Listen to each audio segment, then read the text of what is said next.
to the host.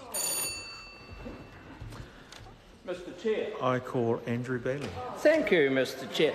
What a pleasure to be talking tonight.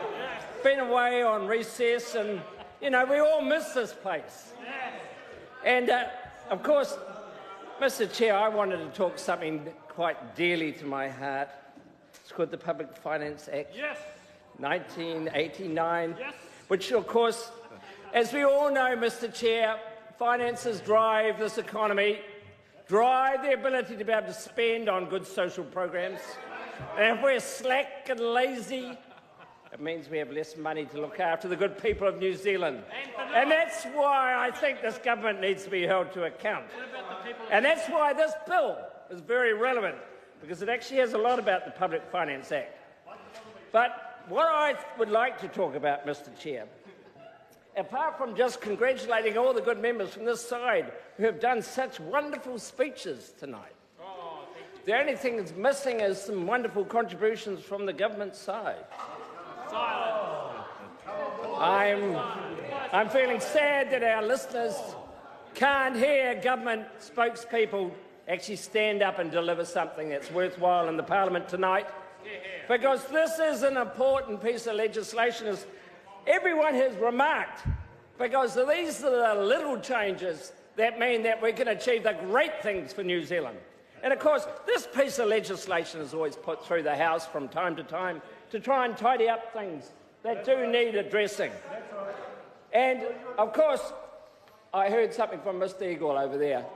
Mr. Barker, glad you're here, Associate Minister of Finance, with a razor mind thinking about these things. So the issues I want to talk about are clauses 76 and 77 of the Reserves Boards. And what this amendment in the Statute Amendment Bill, number 2, Mr. Chair, does is it actually strikes out clauses 76 and 77. And what that means, and I know you will be like someone who has a great deal of expertise in this, Mr. Chair, is that these relate to Schedule 4 organisations. Now, some of you may wonder what those might mean, but probably the best example, I think, might be where you've got small private cemeteries that are looked after by volunteers in remote parts of the country, even parts of my electorate in South Auckland, where they are under an obligation to provide an audit. And of course, you'll probably be aware that Audit New Zealand, I think from memory, does about 3,500 audits a year. Many of them relate to very, very small entities.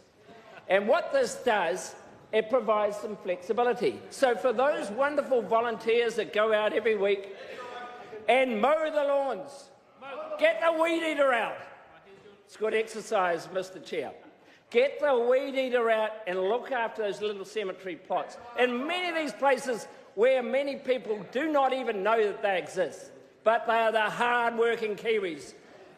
What this does, it gives away or reduces the burden that's placed upon them, because often they've been set up in a historical trust or company or partnership, but often a trust that may have been in existence for 100 years, and removes the requirement for an audit. Removes the requirement for the audit, which means that the audit office can actually concentrate on those entities that really do need to be focused on, to make sure everyone is paying the proper share of taxes. And of course, what this does, it sets, at the moment there's a threshold of 100,000, Mr. Chair.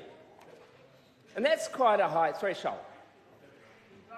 And I'm very sad to see more opposition members taking a walk. I don't know where to, but taking a walk. And so, Mr. Chair, what this does, it has a 100,000 threshold, and on the face of it, for an audit, that's actually quite a lot of money. But what this does is that it gives the Order in Council, it gives under new section 450 AAB, all in capitals of course, gives the Governor-General the power to amend the 100,000 amount by Order in Council made on the joint recommendation of the Minister, currently the Minister of Finance, and the Minister of Conservation. Now, by being judicious about that, that means that we can capture a whole range of these small trusts and entities and actually look at that 100,000, because that is actually quite... I'll take a... Thank you. I was just getting into... I call Harete Hipango. Malole lai, kia ora nā no, kia ora.